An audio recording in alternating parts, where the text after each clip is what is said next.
মাঝে মাঝে দেখবেন আপনার মন বড় অশান্ত, কোনো কিছু করতেই ভালো লাগছে না, উঠতে ইচ্ছে করছে না, হাঁটতে ইচ্ছে করছে না, খেতে ইচ্ছে করছে না, ইভেন শুয়ে থাকতে ইচ্ছে করছে।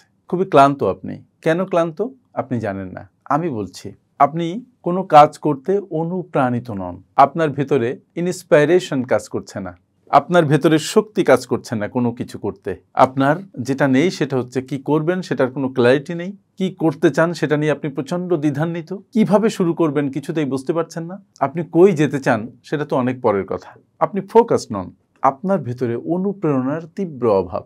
কেন অভাব? এই যে কারণগুলো বললাম। আপনার নিজেকে অনুপ্রাণিত করতে হবে। অনুপ্রেরণা এমন এক শক্তি যেটা আপনার দুর্বল শরীরকেও সবল করে তোলে, যেটা আপনার অসুস্থ মনকে সুস্থ করে তোলে। আপনি ভিতরে দুর্দান্ত শক্তি অনুভব করেন যখন আপনি অনুপ্রাণিত হন। কিন্তু অনুপ্রাণিত এমনি এমনি হতে পারবেন না। অনুপ্রেরণা জাগ্রত হবার একটা কারণ থাকতে হবে। যেমন আমি এখন আপনার সাথে কথা বলছি, আপনাদের সাথে কথা বলছি, আমার মধ্যে ভালো লাগছে যে এই কথাগুলো আপনারা শুনছেন। আমার কথা শুনে হয়তো কেউ কোনো ডিসিশন নেবেন বা নিজের মতো করে চিন্তা করতে পারবেন। যার মন ঘুমিয়ে গেছে সে মনকে হয়তো জাগ্রত করতে পারবেন, যে দুর্বল হয়ে গেছে মানসিকভাবে সে হয়তো সবল হতে পারবেন, আবার জাগ্রত হয়ে উঠবেন, নিজের ভিতরে শক্তি অনুভব করবেন। আমার কাজ করার পেছনে অনুপ্রেরণাটা কাজ করছে। এখন আপনার ভিতরে অনুপ্রেরণাটা কাজ করছে কি? হয়তো না, হয়তো হ্যাঁ। যদি না কাজ করে থাকে তাহলে আপনার কিছু কাজ করতে হবে। সেটা হচ্ছে আপনার ভিতরে অনুপ্রেরণা জাগাতে হবে। এমনি এমনি জাগবে না। আপনি কি করবেন সেটা ঠিক করতে হবে, নিজের জীবন নিয়ে ভাবতে হবে, নিজেকে সামনে নিয়ে যাওয়ার মতো শক্তি সঞ্চয় করতে হবে। যখনই আপনি ক্লু পেয়ে যাবেন যে ইয়াস আপনি সামনে যেতে চান, আপনার ভিতরে সে আশা জাগ্রত হবে, স্বপ্নটা ফুটন্ত হয়ে উঠবে, তখন দেখবেন আপনি অনুপ্রাণিত বোধ করছেন এবং সেখানেই অনুপ্রেরণার গুরুত্ব তৈরি হচ্ছে। আমার নতুন প্রকাশিত বই যেটা দ্য সাকসেস ব্লুপ্রিন্ট, এটার 221 পৃষ্ঠায় আমি আছি। এখানে প্রথমে আমি বলেছি যে তোমার অনুপ্রেরণাই হচ্ছে তোমার সাফল্যের জ্বালানি। যদি তুমি তোমার কেন জানো তবে কোনো বাধাই তোমাকে থামাতে পারবে না। দ্যাট ইজ, তুমি একটা কাজ করবে, তোমার জানতে হবে যে কেন করবে। ওই কেন প্রশ্নের উত্তর যদি তোমার মধ্যে তৈরি হয় তাহলে ওই কেনই তোমাকে অনুপ্রাণিত করবে এবং কিভাবে করতে হবে সেই পথ তুমি পেয়ে যাবে। সুতরাং তুমি একটা বিজনেস করতে চাও, প্রশ্নের উত্তর খোঁজো যে কেন তুমি করতে চাও। তুমি একটা চাকরি করতে চাও, নিজেকে প্রশ্ন করো যে কেন তুমি ওই চাকরিটা করতে চাও। তুমি আমার মতো বক্তৃতা দিতে চাও, নিজের কাছে প্রশ্ন করো যে কেন তুমি বক্তৃতা দিবে। এই বক্তৃতা দিয়ে অন্যের কি হবে, কি কাজে লাগবে মানুষের। যখন এই কেনর উত্তর তুমি পেয়ে যাবা, একটু আগে আমি বলেছি, তখন তোমার জন্য অনুপ্রাণিত হওয়া সহজ হবে। আর এই অনুপ্রেরণা তোমার সামনে যাবার, সফল হবার জ্বালানি। আগুন নয় কিন্তু জ্বালানি, যেটা দিলে আগুন জ্বলে। আমি একটু কয়েকটা লাইন পড়ি। অনুপ্রেরণা জীবনের এক অবিচ্ছেদ্য অংশ। এটি আমাদের দিক নির্দেশনা দেয় এবং কঠিন পরিস্থিতিতে অটল থাকতে সাহায্য করে। অনুপ্রেরণা আমাদের শারীরিক এবং মানসিক শক্তি যোগায় এবং জীবনের লক্ষ্য পূরণে নতুন উদ্যমে কাজ করতে বাধ্য করে। কাজ করতে উৎসাহিত করে না, কিন্তু কাজ করতে বাধ্য করে। অনুপ্রেরণা এমন একটা জিনিস, তোমাকে ঘুমোতে দিবে না, তোমাকে থামতে দিবে না, তোমাকে বসতে দিবে না, তোমাকে শুইতে দিবে না, তোমাকে কাজ করতে উদ্বুদ্ধ করবে। অনুপ্রেরণা এমন একটা বীজ, এমন একটা আগুন। অনুপ্রেরণার গুরুত্বটা কি সেটা আমি 5টা পয়েন্ট এখানে বলেছি।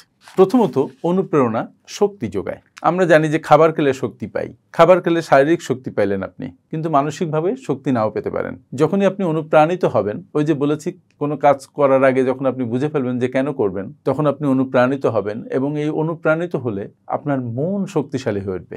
আসলে আমাদের মনের শক্তি শারীরিক শক্তির চাইতে অনেক বেশি উজ্জ্বল, অনেক বেশি দরকারি। মন যদি শক্ত হয়ে ওঠে, শারীরিক শক্তি কোনো ব্যাপারই হয়ে দাঁড়ায় না।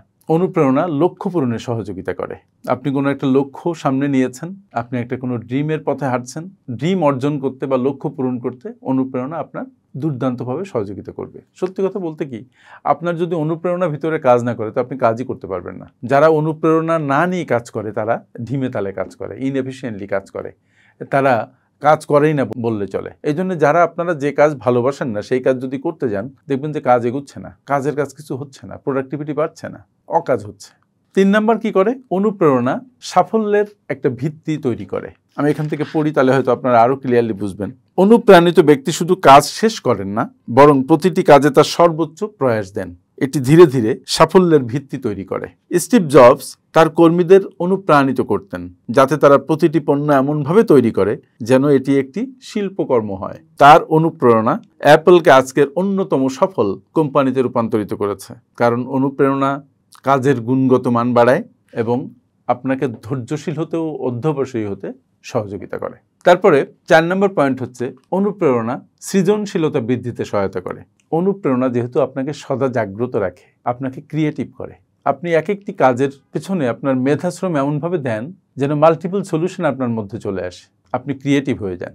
এবং যখন কোনো কাজে আপনার ক্রিয়েটিভিটি কাজ করে তখন সেই কাজের সাফল্যের হার বৃদ্ধি পায়। একটা পথ রুদ্ধ হলে আপনি অন্য পথ খুঁজে পান, একটা পথে আপনার সাফল্য না আসলে আপনি আরেক পথ দিয়ে হাঁটতে শুরু করেন।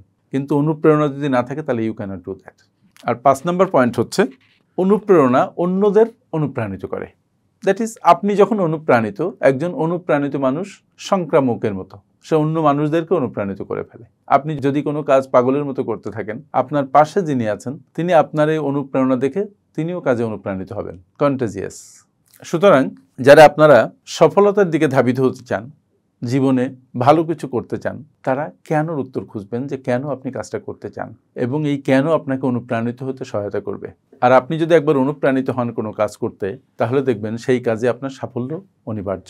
কারণ আপনার ভেতরে অনুপ্রেরণা থাকলে আপনি সেই কাজের নিটিগ্রিটি খুঁজে বের করবেন, তার উইকনেস খুঁজে বের করবেন, স্ট্রেংথ খুঁজে বের করবেন, কিভাবে কাজটি সঠিকভাবে সঠিক উপায়ে করা যায় সেই পথ আপনি জেনে ফেলবেন। তখন আপনাকে কেউ দমাতে পারবে না, তখন টাইম আপনাকে বেঁধে ফেলতে পারবে না। তার মানে 5টা বেজে গেছে, আমার চলে যেতে হবে, দেখবেন যে ভাল লাগছে না, কাজটা শেষ করে তারপরে যেতে ইচ্ছে করবে, কারণ আপনি তখন অনুপ্রাণিত। এবং এই অনুপ্রেরণা যদি আপনার নিজের বিজনেসের ক্ষেত্রে হয় তাহলে এটা আরও ভালো, কারণ অফিসে একটা সেট টাইম থাকে। আপনি অনুপ্রাণিত হলে দেখবেন যে 24 ঘন্টার মধ্যে 16 ঘন্টায় আপনি কাজ করছেন, যেটা হয়তো আপনার চাকরিতে সম্ভব নয়। আপনার নিজের উদ্যোগ হলে অনেক বেশি সম্ভব। সুতরাং যদি উদ্যোগকে বড় করতে চান, নিজের জীবনে অনেক দূর যেতে চান, ইভেন চাকরিতে খুব ভালো করতে চান, তাহলে আপনার অনুপ্রাণিত হওয়ার কারণ খুঁজে বের করতে হবে এবং আপনাকে অনুপ্রাণিত হতে হবে। অনুপ্রেরণা এমন এক শক্তি যেটা আপনাকে সামনে যেতে দুর্দান্তভাবে সহযোগিতা করে, যেটা আপনাকে আপনার সাফল্যে পৌঁছাতে দুর্দান্ত অনুঘটকের ভূমিকা পালন করে। থ্যাংক ইউ ভেরি মাচ আমার সাথে এতক্ষণ থাকার জন্য। আমার এই ভিডিও যদি আপনাদের ভালো লেগে থাকে তাহলে এটা সবার সাথে শেয়ার করবেন। আসসালামু আলাইকুম।